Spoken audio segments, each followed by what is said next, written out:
I went thrifting to get some pants that fit me in a way that I like, so that I can make shorts that fit me in a way that I like. I have not had a lot of success. So what I'm going to show you today is Euro hemming, which is using the original hem. I'm going to cut off these shorts, and I am going to just cut and refold the hem on these. So let's get started.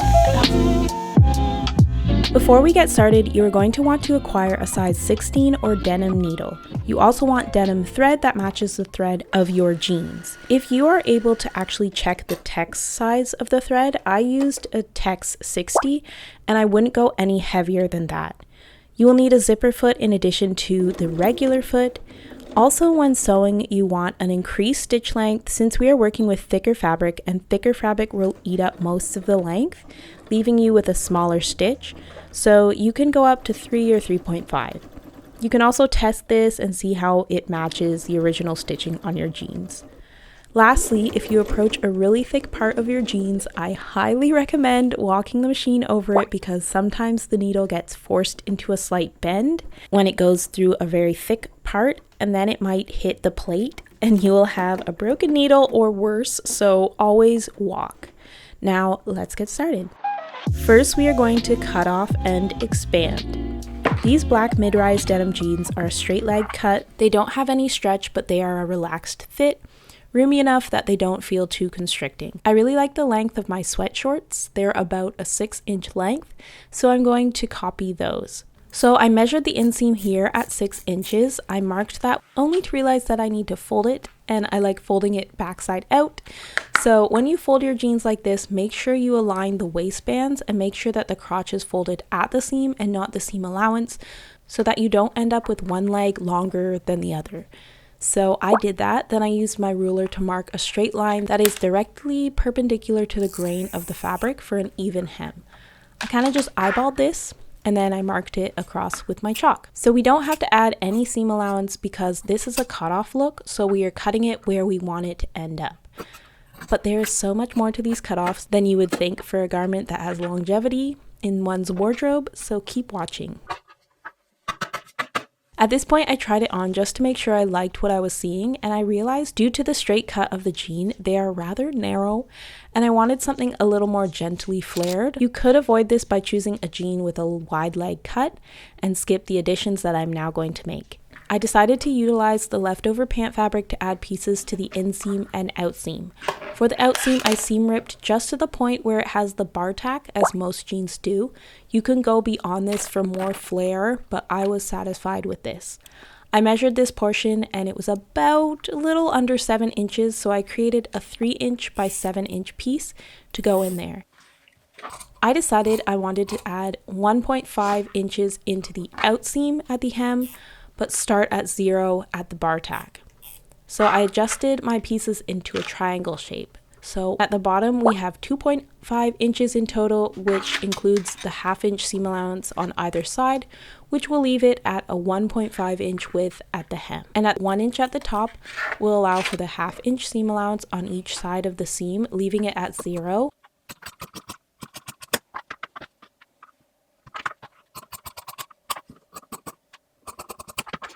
For the inseam, I seam ripped an inch or so shy of the actual crotch seam, and I just used the same template for the inseam, but we are going to add 1 inch width into the inseam at the hem instead of the 1.5 for the outseam. So I pinned this in place as I would sew it, just to see how this is going to look. When I tried it on, you can see on the right leg where I added it, there's a nice added flare, so I was pleased with this and went to sew it up. To add these pieces on the outseam, I aligned the piece with the front of the short, right sides together, and it's going to sew at 1/2 inch. For the inseam, I aligned the piece with the back side of the short, right sides together, and again sewed at 1/2 inch. And you're going to do the same for both legs.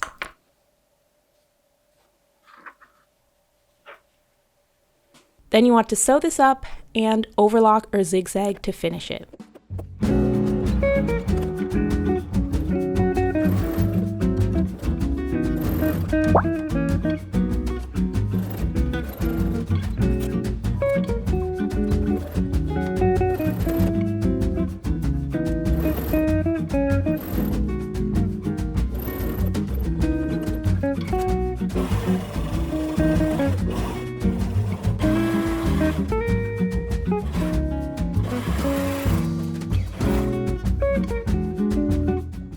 Once everything is sewn and overlocked, the rest is quite easy. You're going to lay the open seam at 0 and end at 1.5 inches away at the hem for the out seam and 1 inch away for the inseam.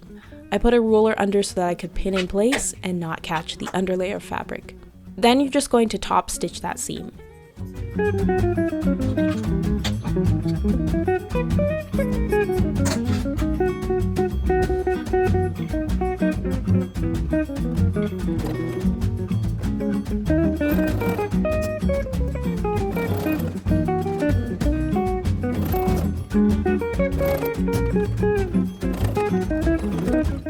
And I also took this opportunity to top stitch the other seam as well.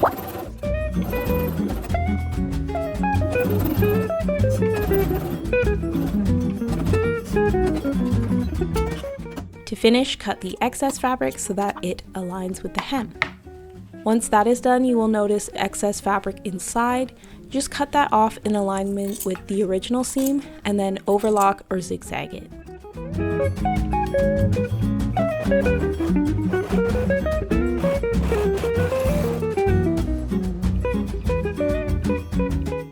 Then we are going to sew a stitch 1/4 inch from the hem edge.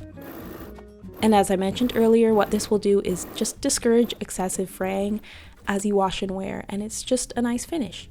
So this is the end result.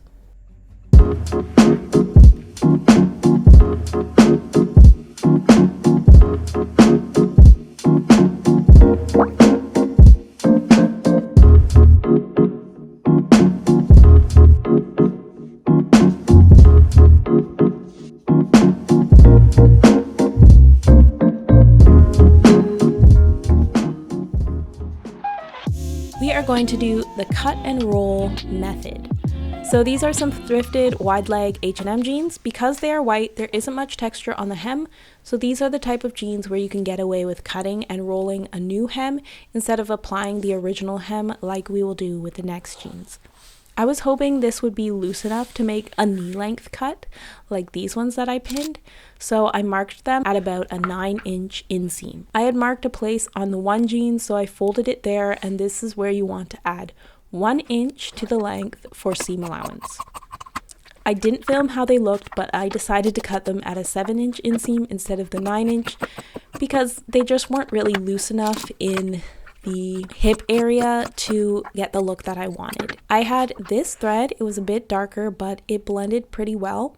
The flat felled seam is extremely thick, so we are going to need to eliminate some of the bulk. You're going to want to snip the inner 3 layers of this seam and remove the stitches up until 1 inch because that's our seam allowance.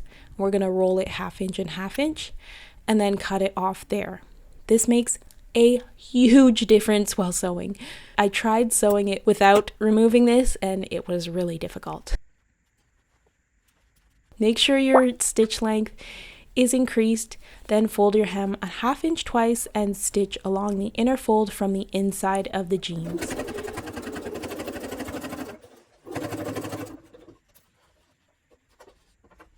When you come to the really thick part, you can use a piece of cardboard, or I layered up some card paper to stick under the foot, about 1/8 shy of the actual needle, and it just helps the foot stay level before and after the thick area, and also helps the feed dogs get traction because the weight is dispersed evenly in that section. And anytime you come to a seam, make sure you walk the stitch.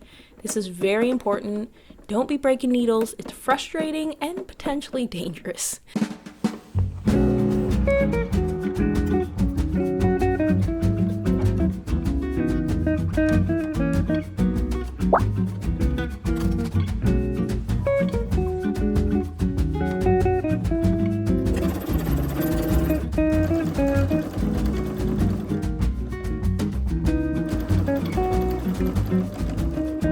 Luckily, the other seam was sewn in such a way that I could open the seam allowance and have it lay flat.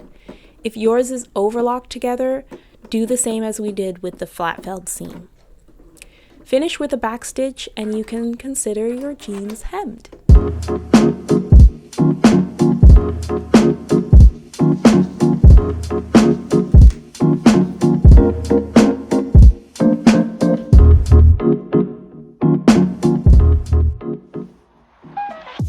Now this is the wonderful Euro hem method. I have never done it with shorts. This is where we use the original hem. These are some Windsor denim. They are straight cut with incredible holes in the knees.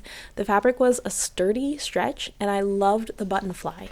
Really a very nice pair of jeans. When you fold your jeans like this, make sure you align the waistbands and make sure the crotch is folded at the seam and not the seam allowance so that you don't end up with one leg longer than the other. As you can see, the hem has a lot of texture due to the washing process in production, and we don't want to lose that because we want them to look as original as possible. I measured the hem section and I find that hems like this are typically a 1/2 inch. So since we're going to use a 1/2 inch seam allowance, when we cut, we don't have to add any seam allowance because when we add the hem, we'll use a 1/2 inch seam allowance, and then the 1/2 inch that is lost to that seam allowance will be returned with the turn down of the original hem. So I cut this at an even 6 inch inseam.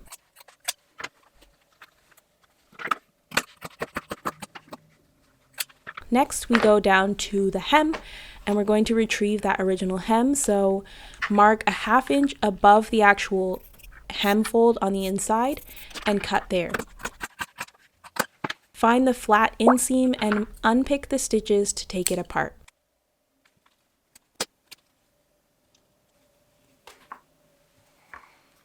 As you can see, the hem is much narrower than our new shorts hem, so we are going to add a piece to make up for the length. If I had chosen a wide leg pant, I may not have to actually add length, so just keep that in mind. I matched the original hem to the shorts hem and measured what was missing plus seam allowance so that I can sew it together. 3 3/4. I unfolded the original hem to learn the exact height of the piece I needed to add. And I briefly considered using the side seam as the hem area since it still retained that character, but it seemed like it might get really bulky and complicated with the seam, so I just cut it out of the main fabric with the same grain direction in the leftover fabric. So now we are going to stitch these pieces right sides together to each end of the original hem according to the original seam allowance, about 1/2 inch.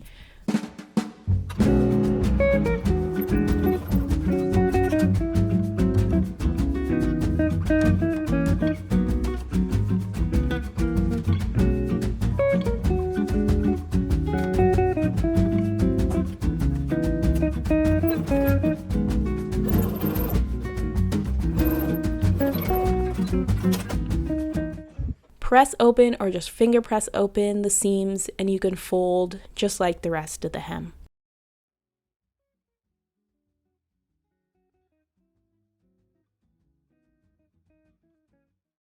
Now we can match the elongated original hem to the new shorts hem right sides together, matching raw edges together as shown. I actually use the original hem from the back of the pant on the front of my shorts because the back pant of any pant is always a bit wider, and you can see here that it covers the front pant completely with the original hem segment, and that allows for the section that we added to sort of be hidden in the back near the inseam, which is a much less visible area of the pant.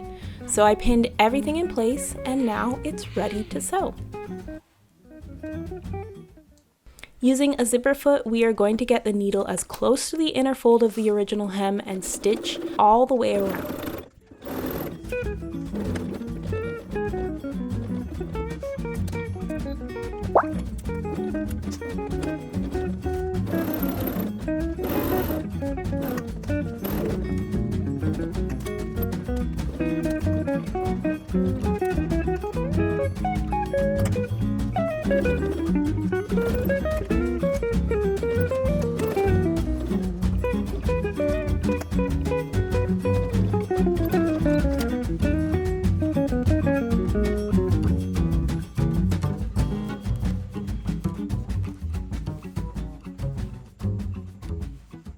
When I flipped down the original hem and I tried on, you can see that we have quite the ridge.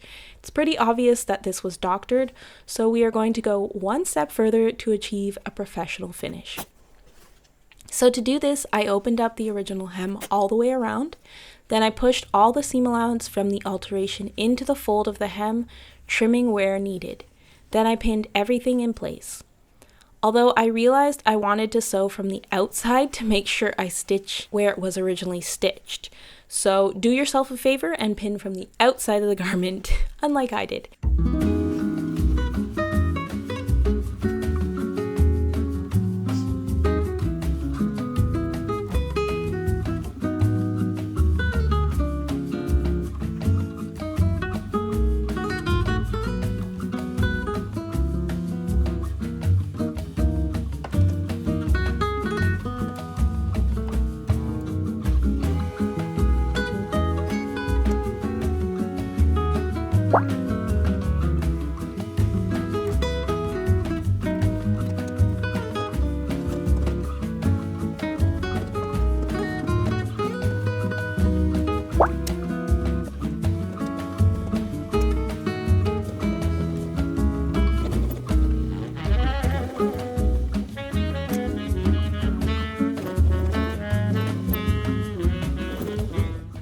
And anytime you come to a seam, make sure you walk the stitch. This is very important. Don't be breaking needles. It's frustrating and potentially dangerous.